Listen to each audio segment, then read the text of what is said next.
Dans cette vidéo, nous allons explorer le rôle remarquable du sel dans la guerre spirituelle.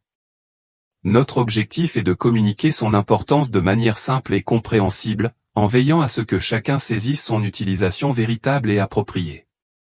Restez à l'écoute, car nous approfondissons les 3 principales façons dont le sel peut briser les malédictions et inviter les bénédictions de l'abondance dans votre vie. Vous êtes-vous déjà demandé pourquoi Jésus a qualifié ses disciples de « sel de la terre » ? Assurez-vous de regarder jusqu'à la fin, où je révélerai les raisons profondes derrière cette métaphore et vous laisserez étonner par les idées spirituelles sur le sel en tant qu'outil spirituel puissant. Tout d'abord, reconnaissons une vérité fondamentale, tout ce qui existe a été créé par Dieu, par lui et pour lui. Rien n'existe en dehors de sa volonté divine, et cela inclut le sel, qui a été conçu dans un but précis. L'univers, avec tous ses éléments, y compris le sel, a été créé par la main puissante de Dieu. Dans le livre de la Genèse, nous apprenons que Dieu a créé les cieux et la terre au commencement. En tant que minéral, le sel faisait partie de cette création initiale, existant dès le début de la vie elle-même.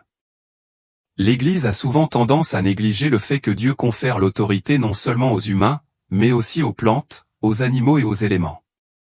Chaque entité a son propre but divin. Considérez les rôles du feu et de l'eau, le feu a le pouvoir de consumer et de transformer tout ce qu'il touche, tandis que l'eau possède la capacité de nourrir et de maintenir la vie. De même, le sel a reçu le pouvoir d'assaisonner et de conserver. Le feu dévore, l'eau nourrit et le sel préserve et purifie. Chacun de ces éléments est un outil entre les mains du Tout-Puissant. Réfléchissez profondément à cela, chaque élément du monde sert un but divin. Tout comme le sel conserve les aliments, il maintient et renforce également notre foi pendant les périodes difficiles. J'aimerais prendre un moment pour vous inviter à partager vos expériences avec le sel dans les commentaires. Beaucoup d'entre vous trouvent inspiration et encouragement dans les témoignages de leurs coreligionnaires. De nombreuses personnes ont éprouvé un soulagement et une guérison grâce à son utilisation. Par exemple, une sœur a été témoin d'une transformation miraculeuse dans sa vie après avoir oint ses mains de sel. Avez-vous ressenti un changement positif après avoir incorporé du sel dans vos prières? Partagez votre histoire et dites-nous comment Dieu a agi à travers ce puissant minéral dans votre vie. Plongeons plus profondément dans le sujet.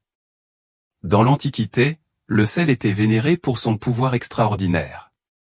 Il n'était pas seulement un assaisonnement courant, il jouait un rôle crucial dans la conservation de la viande, l'amélioration de la saveur et même comme une forme de monnaie.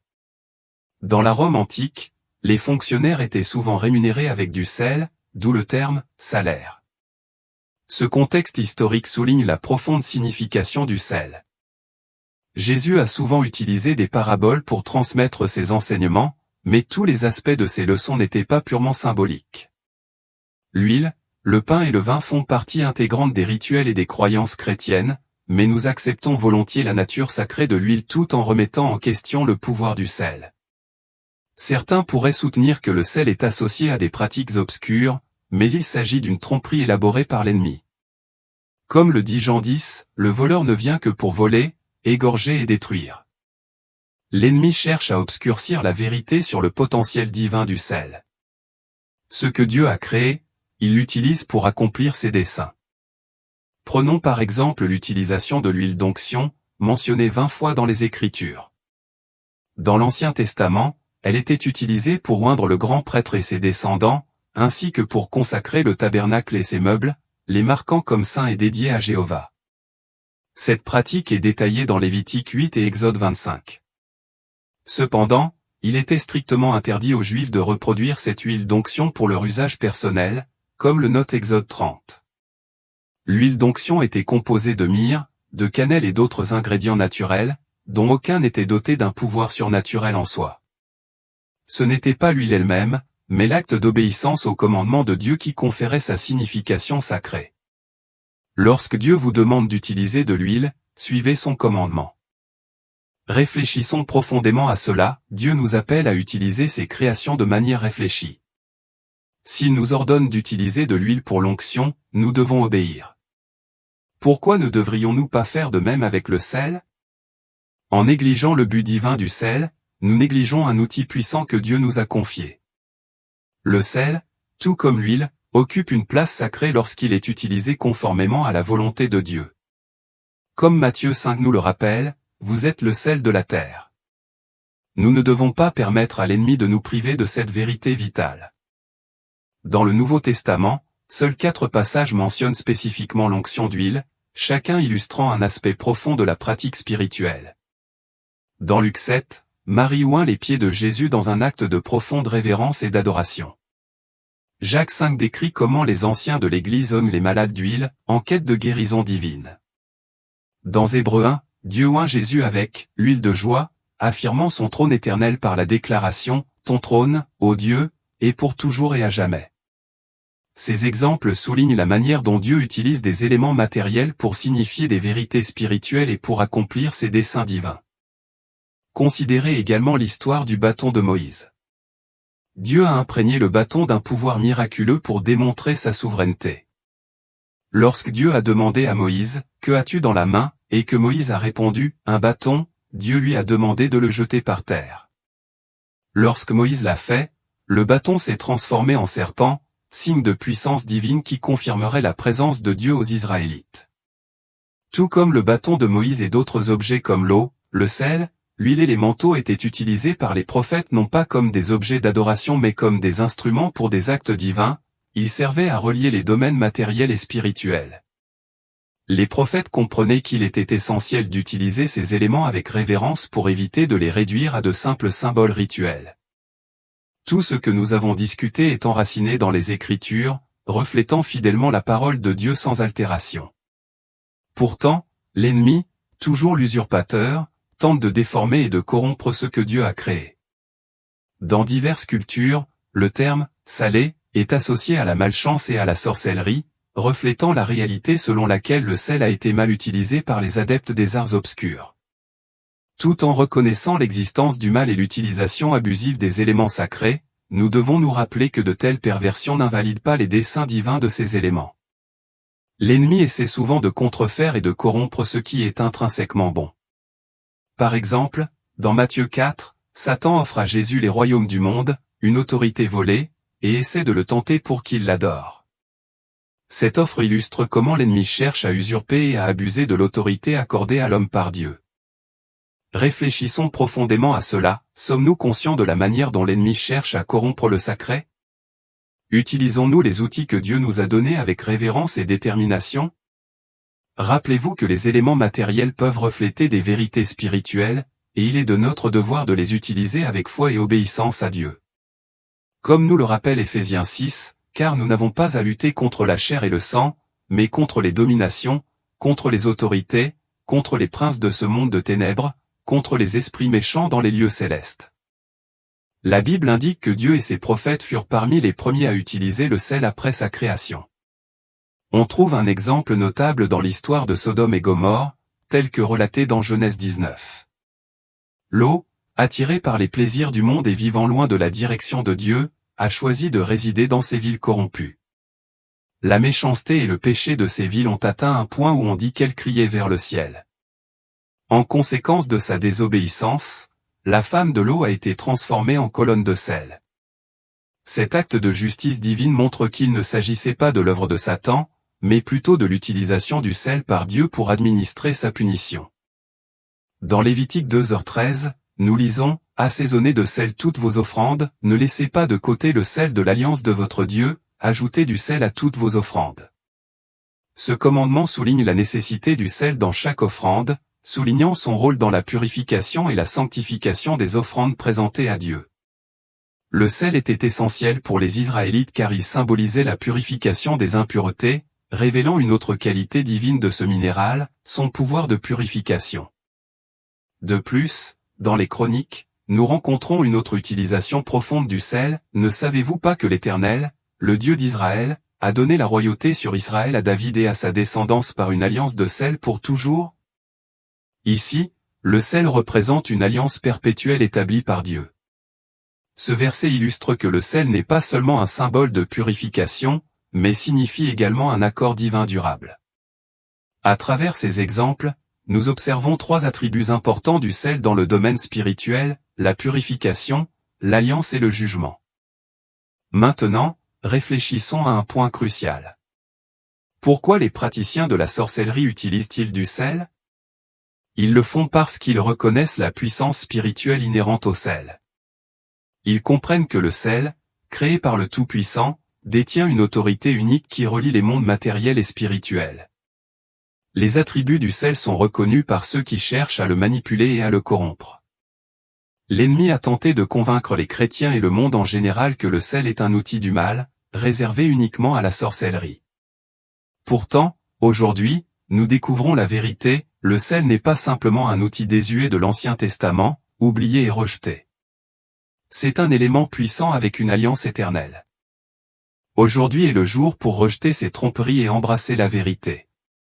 Comme nous l'avons déjà mentionné, la malédiction associée au sel est illustrée par la transformation de la femme de l'eau et la désolation décrite dans Deutéronome 29, 23, les générations à venir, tes enfants qui surgiront après toi, et l'étranger qui viendra d'un pays lointain, verront les plaies et les maladies dont l'Éternel l'aura frappé, le soufre et le sel brûlant toute sa terre, il n'y aura ni semence, ni production, et l'herbe n'y poussera pas, ce passage renforce le pouvoir destructeur du sel lorsqu'il est utilisé dans le jugement divin.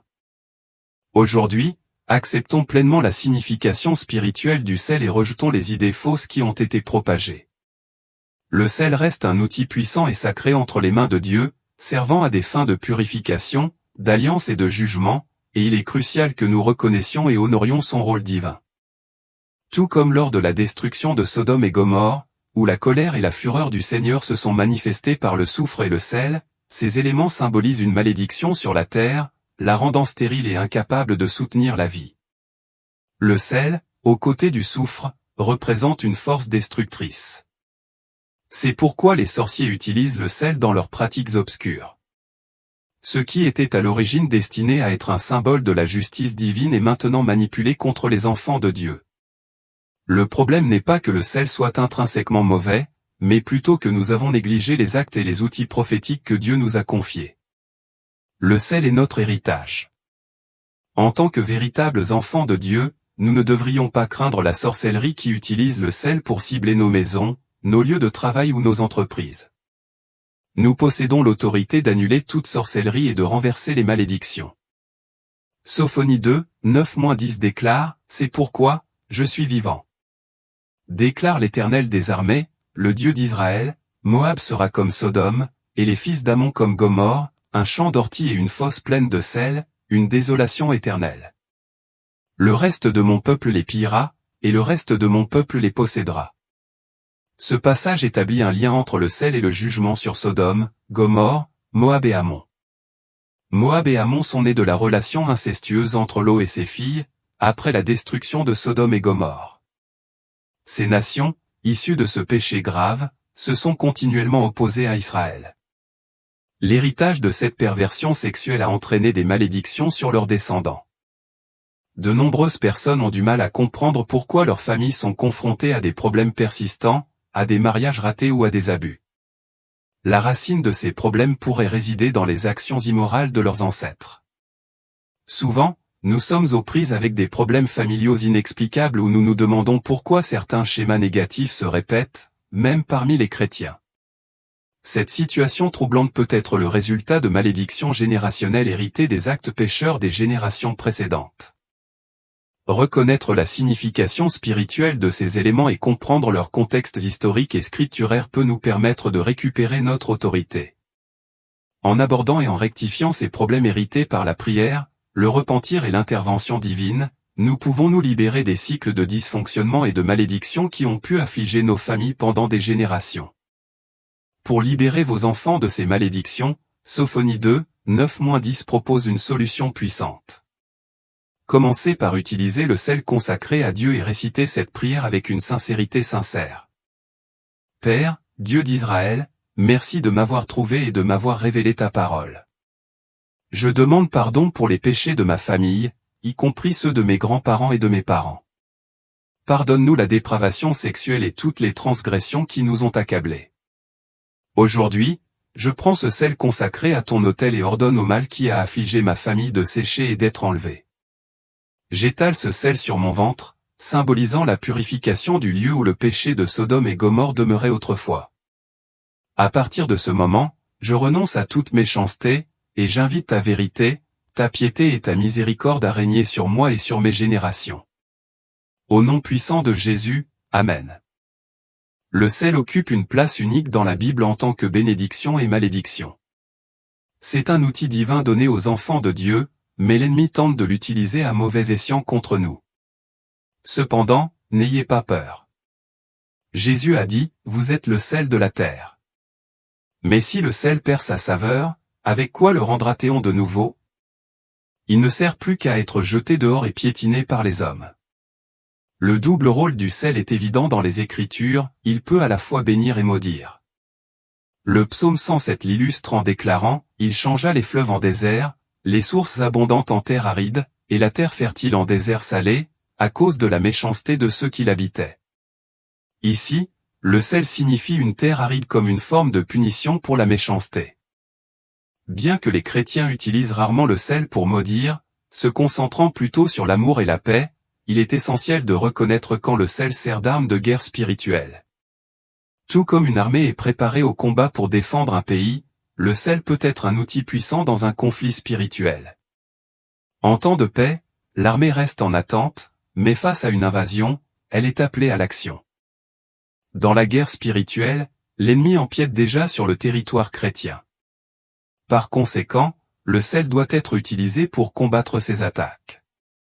Utilisez le sel consacré à Dieu et distribuez-le dans toute votre maison, votre quartier et votre ville. Joignez-vous à moi dans cette prière avec autorité. Père, Dieu d'Israël, aujourd'hui je prends le sel de l'alliance et je le répands sur toute ma ville, ma maison, mon quartier et mon église. Je recommande que toutes les œuvres de l'ennemi, toute la sorcellerie et toute l'idolâtrie s'assèchent et soient annulées. Je renonce à tous les pactes conclus par les sorciers et les sorcières sur cette zone, leur donnant un ultimatum, s'ils ne se repentent pas, ils tomberont sous la main puissante du Dieu vivant. Je lis l'homme fort au nom de Jésus et tout esprit de vengeance dirigé contre moi et mes proches. À partir de ce jour, que la méchanceté ne se lève plus jamais dans cette ville. Au nom de Jésus, que cela soit écrit et que cela soit fait. Le sel a un pouvoir considérable dans les récits bibliques. L'un des récits les plus mémorables est celui d'Élisée, qui se rendit à la source des eaux, y jeta du sel et déclara, « Ainsi parle l'Éternel, j'ai purifié ces eaux. Il n'y aura plus de mort ni de stérilité. » Cet acte puissant de purification met en évidence le rôle du sel dans la guérison et la vie, une démonstration de l'autorité divine d'Élisée et de la double portion de l'esprit qu'il possédait. Par cet acte, Élisée utilisa le sel donné par Dieu pour transformer les eaux au nom du Seigneur, illustrant ainsi le pouvoir divin et transformateur du sel. Dans Ézéchiel 4, nous lisons, « Quand tu auras fini de faire l'expiation, tu offriras un taureau sans défaut et un bélier sans défaut. Les prêtres les aspergeront de sel et les offriront en holocauste à l'Éternel. » Ce passage souligne l'importance du sel dans les rituels de purification de l'Ancien Testament. Les animaux offerts à Dieu devaient être purifiés avec du sel avant d'être brûlés en sacrifice, ce qui souligne le rôle sacré du sel dans la sanctification des offrandes. Prenons l'exemple de l'argent. Lorsqu'il passe entre différentes mains avant d'atteindre l'autel en tant qu'offrande ou dîme, il peut être entré en contact avec des sources moins pures ou des voleurs, des meurtriers ou d'autres endroits peu recommandables. Le sel consacré sert d'arme de purification, capable de purifier l'argent que vous apportez à l'autel, garantissant qu'il est dédié uniquement au service de Dieu. Voici un principe essentiel pour consacrer le sel à Dieu, traitez-le avec la plus grande révérence et le plus grand respect. Si vous achetez du sel pour la consécration, achetez un paquet entier et consacré en 100% exclusivement au service de Dieu. Ce sel ne doit être utilisé qu'à des fins spirituelles, jamais pour la cuisine ou tout autre usage banal. De même, assurez-vous que le récipient que vous utilisez pour ce sel est neuf et dédié uniquement à cet usage. Tout comme vous consacrez entièrement le sel à Dieu, vous devez traiter le récipient de la même manière. Ce principe s'applique également à l'huile utilisée pour la consécration. De nombreuses églises incorporent du sel dans leurs cérémonies de dîmes et d'offrandes, en l'aspergeant sur les offrandes et en priant pour leur purification, conformément à Lévitique 2. Bien que toutes les églises ne pratiquent pas ce rituel, celles qui le font comprennent que leur travail et leur contribution doivent être purs et dédiés à Dieu. Par conséquent, Certaines personnes utilisent également du sel consacré à la maison pour purifier leurs dîmes avant de les présenter à l'église, en s'assurant que leurs offrandes sont pures et sanctifiées. Dans Nombre 18, nous lisons, « Je te donne, à toi, à tes fils et à tes filles avec toi, toutes les offrandes des choses saintes que les enfants d'Israël offriront à l'Éternel, par une loi perpétuelle. » C'est une alliance de sel pour toujours devant l'Éternel, pour toi et pour ta descendance avec toi. Ce passage établit une alliance perpétuelle du sel, soulignant que l'alliance du sel reste valable et durable pour ceux qui honorent Dieu. Vous pourriez vous demander, mais c'était pour les Israélites.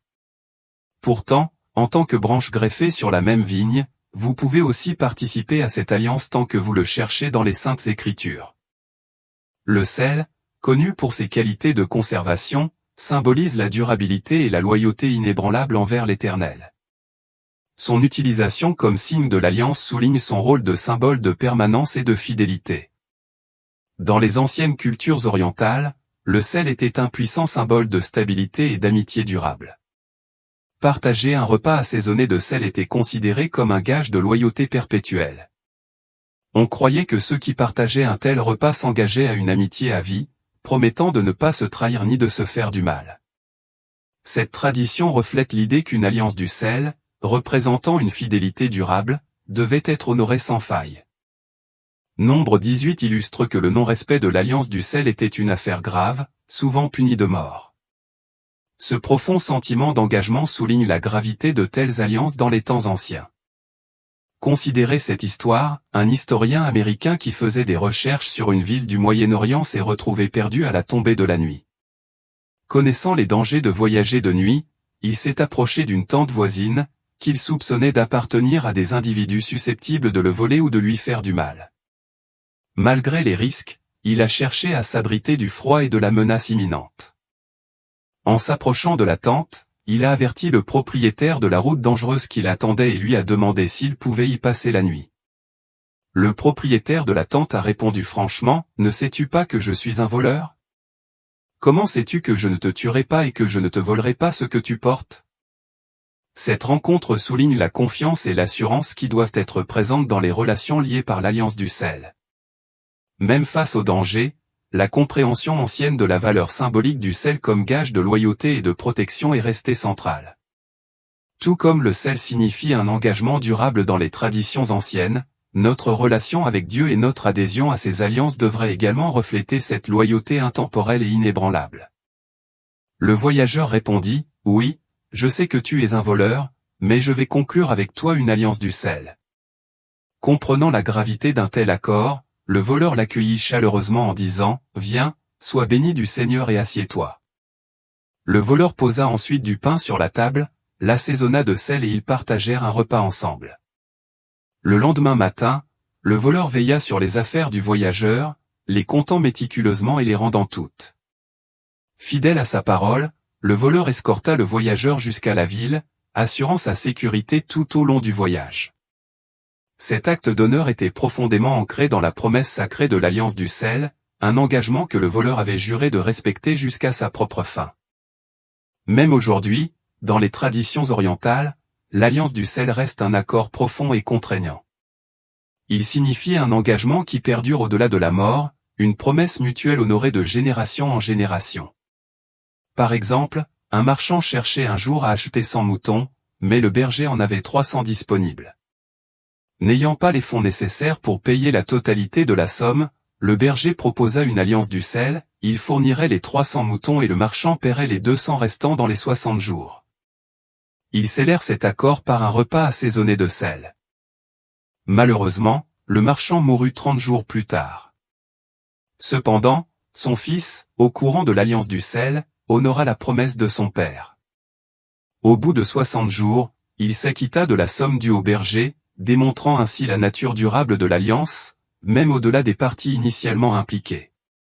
Cela illustre l'alliance du sel comme un engagement sacré et équilibré, profondément enraciné dans la confiance mutuelle et le respect divin. Lorsque l'on conclut une alliance avec Dieu, il est essentiel de comprendre que cet accord exige un engagement à vivre en accord avec sa volonté. On ne peut pas simplement déclarer une alliance et vivre ensuite contrairement aux commandements de Dieu. Dieu honore ceux qui l'honorent, promettant d'être à la fois père et protecteur pour ceux qui respectent leur part de l'alliance. Exode 20 souligne l'importance de maintenir sa foi et son engagement, tandis que 2 Samuel raconte la victoire de David dans la vallée du sel. David est devenu célèbre pour son triomphe sur les Araméens dans cette vallée, en vainquant 18 000 d'entre eux, de sa propre main en vainquant 10 000. L'héritage de la bataille perdure dans le nom de la vallée, symbolisant la puissance victorieuse et l'importance durable de l'alliance du sel. Cette victoire dans la vallée du sel témoigne de la force et de l'honneur qui découlent du respect des engagements sacrés et des promesses divines. Dans sa poursuite incessante, Amésia rallia son peuple et s'aventura dans la vallée du sel, où il affronta et vainquit 10 000 hommes venus de la mer. Cette vallée, un site important de l'histoire biblique, a été témoin du triomphe des Israélites sur leurs ennemis à 2 occasions notables. La première fut la célèbre victoire de David sur 18 000 Araméens. Bien que l'emplacement précis de cette vallée reste un sujet de débat parmi les érudits, le récit biblique de Samuel met en évidence l'exaltation de David par son peuple pour sa remarquable victoire contre des adversaires écrasantes. Bien qu'il ait dû faire face à une armée bien plus nombreuse que la sienne, la victoire de David dans la vallée du sel témoigne du soutien divin et de ses prouesses stratégiques. Cependant, ce récit apporte une leçon plus profonde au-delà des faits historiques. Cela souligne une vérité cruciale: pour assurer la victoire, vous devez vous engager activement dans la bataille. Beaucoup d'entre nous ont grandi en entendant que Dieu combat nos batailles, mais ce n'est qu'une partie de la vérité. Bien que Dieu ait remporté la guerre ultime par l'intermédiaire de Christ, vous devez toujours affronter et mener vos propres batailles. L'idée que la prière seule remportera des victoires sans effort personnel est une idée fausse.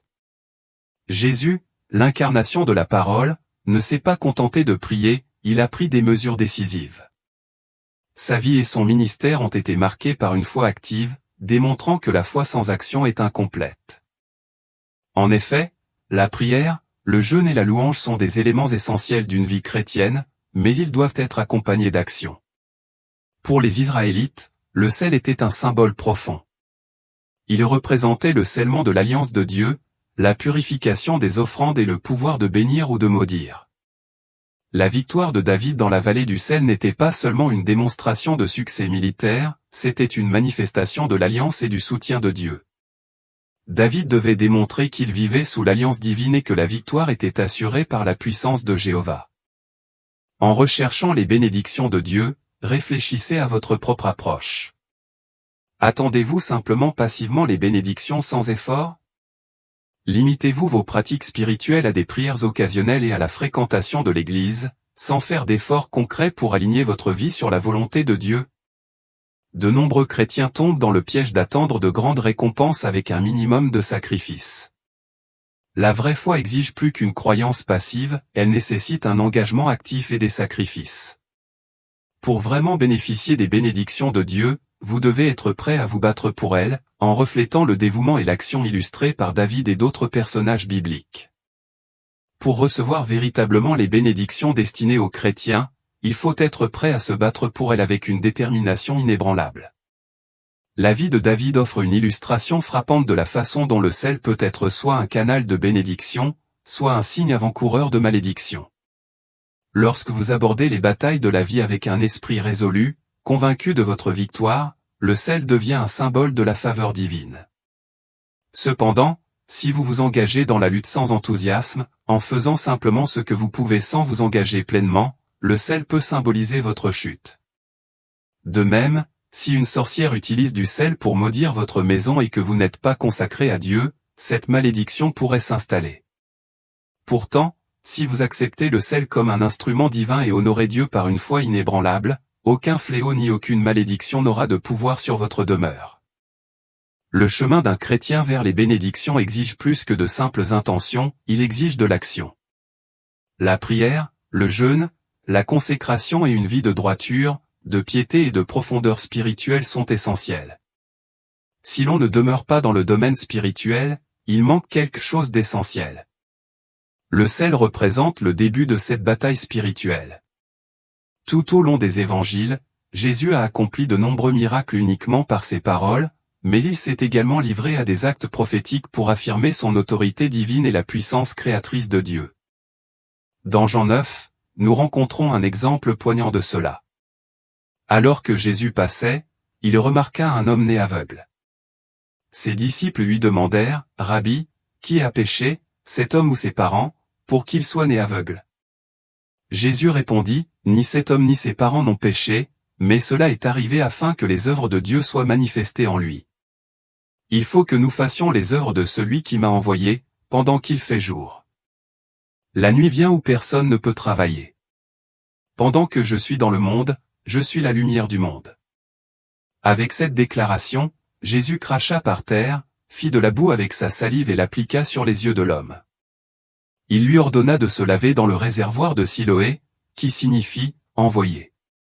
L'homme obéit, se lava et revint en voyant clairement. Pour illustrer davantage, considérons les plantes créées par Dieu. Il a tout conçu pour sa gloire, y compris les plantes aux propriétés curatives remarquables. De nombreux médicaments modernes sont dérivés de ces plantes, comme l'aspirine et la morphine. Bien que ces médicaments puissent sembler purement matériels, ils trouvent leur origine dans le monde spirituel. Au commencement, il n'y avait rien d'autre qu'un vaste vide. Puis, de ce vide, tout a été amené à l'existence. Comme le décrit la Genèse, le monde physique que nous percevons est le résultat d'idées spirituelles prenant forme. Au départ, tout existait dans l'esprit divin de Dieu avant de se manifester dans le monde matériel. Les paroles de Jérémie font écho à une vérité profonde, « Avant de te former dans le ventre maternel, je te connaissais, et avant que tu ne sois né, je t'avais consacré. » Jésus, incarnant l'esprit divin sous forme humaine, a démontré que des miracles se produisent lorsque le spirituel est introduit dans le monde matériel. Le sel, en lui-même, n'est qu'un minéral, ce n'est que lorsqu'il interagit avec le spirituel qu'il devient un puissant symbole d'alliance, de purification et de bénédiction. Jésus a fusionné harmonieusement le spirituel et le physique pour accomplir des miracles, comme l'illustre le fait qu'il a craché sur le sol, créé de la boue avec sa salive et l'a appliquée sur les yeux d'un aveugle. La terre, bien que n'étant que de la poussière, est le lieu où l'humanité s'est formée pour la première fois, et la salive, bien que simple, représente l'eau, une force vivifiante. Par son autorité divine, Jésus a transformé ces éléments, fusionnant le spirituel et le matériel pour provoquer la guérison. Dans Jean 9, un élément essentiel de ce miracle est révélé. Jésus a demandé à l'aveugle, « Va te laver au réservoir de Siloé », ce qui signifie « envoyer ». L'obéissance de l'homme en allant au réservoir et en se lavant faisait partie intégrante du miracle, son action a achevé le processus et a conduit à sa guérison. Cela montre que les bénédictions suivent souvent l'obéissance et l'action. Pour résumer, le sel est depuis longtemps un symbole d'alliance divine et de purification, remontant à l'Ancien Testament. Il signifie un lien sacré, utilisé pour consacrer les offrandes et pour sanctifier ou condamner les lieux marqués par le péché. Symboliquement, le sel représente l'éternité et sert d'outil pour purifier, maudire et établir des alliances. Son utilisation exige une préparation et un dévouement minutieux, le sel doit être acheté, consacré et manipulé avec des ustensiles réservés uniquement à cet effet. Lorsqu'un croyant utilise du sel, il doit être dévoué à Dieu, incarnant la foi et la justice. Le sel joue un rôle important dans les régions touchées par des malédictions ou des influences spirituelles négatives, notamment celles de la sorcellerie et des péchés ancestraux. Il est utilisé pour contrer les mauvais esprits, éliminer les malédictions générationnelles et purifier les dîmes et les offrandes. Dans la maison et dans d'autres espaces sacrés, le sel est répandu pour affirmer la protection de la grâce divine et pour garantir qu'aucune force malveillante ne domine. Dans de nombreuses cultures orientales, le sel symbolise un gage de confiance et de loyauté éternelle, représentant un engagement mutuel à éviter la trahison ou le mal. Cependant, pour que le sel soit vraiment efficace, il doit être utilisé avec une foi sincère et un dévouement à Dieu. Avertissement final, le serpent de bronze et ses leçons. Avez-vous déjà lu le récit fascinant du serpent de bronze que Dieu a demandé à Moïse de créer dans le livre des Nombres, chapitre 21? Alors que les Israélites voyageaient du mont Horeb vers la mer Rouge, contournant le pays d'Édom, ils se sont découragés et ont commencé à grogner contre Dieu et Moïse. Ils se plaignirent amèrement, disant, « Pourquoi nous as-tu fait sortir d'Égypte pour mourir dans ce désert? Il n'y a ni pain ni eau, et nous détestons cette nourriture misérable. » En réponse à leur ingratitude, Jéhovah envoya parmi eux des serpents brûlants, qui mordirent de nombreuses personnes et causèrent de nombreux décès. Les Israélites, conscients de leur péché, s'approchèrent de Moïse et confessèrent, « Nous avons péché en parlant contre Jéhovah et contre toi. » Prie Jéhovah pour qu'il éloigne les serpents. Moïse intercéda en leur faveur, et Jéhovah lui ordonna de fabriquer un serpent brûlant et de le monter sur une perche. Quiconque sera mordu pourra le regarder et vivre. Suivant l'ordre de Dieu, Moïse fabriqua un serpent de bronze et le plaça sur une perche. Chaque fois qu'une personne mordue regardait le serpent de bronze, elle était guérie et vivait. Cet acte de miséricorde divine offrit un symbole tangible que les Israélites pouvaient contempler et sauver du venin du serpent. Cependant, l'histoire ne s'arrête pas avec cette guérison miraculeuse. Au fil du temps, les Israélites retombèrent dans la corruption. Dans 2 Rois 18, le roi Ézéchia a pris des mesures importantes pour purifier le pays. Il a détruit les hauts lieux, brisé les pierres sacrées, coupé les poteaux d'Ashra et même brisé le serpent de bronze en morceaux. Jusque-là, le peuple brûlait de l'encens devant lui, l'appelant Néhushtan. Les actions d'Ézéchia étaient motivées par le fait qu'il se rendait compte que les Israélites avaient commencé à adorer l'objet lui-même au lieu de reconnaître la véritable source du miracle, Dieu. Il comprenait que le serpent de bronze était devenu un objet de vénération déplacé plutôt qu'un symbole de l'intervention divine. La leçon s'étend à l'utilisation du sel dans nos vies. Le sel, comme le serpent de bronze, doit servir d'instrument entre les mains de Dieu, et non d'objet de vénération ou d'utilisation frivole. C'est un outil pour exprimer l'autorité de Dieu et il doit être manipulé avec respect et révérence. Soyez diligents et fidèles dans l'utilisation correcte des dispositions de Dieu, et vous continuerez à trouver grâce aux yeux de votre Père céleste. N'oubliez pas que les bénédictions ne se trouvent pas dans les plaintes, le deuil ou l'apitoiement sur soi-même. En tant que guerrier en temps de guerre spirituelle, notre objectif est d'avancer sans regarder en arrière. Un chrétien reste constant et engagé envers Dieu à travers chaque épreuve.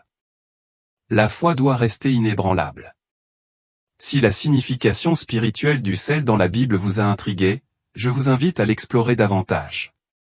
Cliquez sur la vidéo qui apparaît à l'écran pour découvrir ce que la Bible dit sur les tatouages. Partagez vos réflexions dans les commentaires, tout en respectant les points de vue des autres. Si vous avez trouvé ce contenu utile, soutenez-moi en vous abonnant pour ne pas manquer les prochaines vidéos. Partagez cette vidéo avec vos amis et votre famille, aimez-la et laissez un commentaire pour l'aider à atteindre un public plus large. Ensemble, nous pouvons diffuser nos connaissances et approfondir notre compréhension. Merci de votre présence et que Dieu vous bénisse abondamment.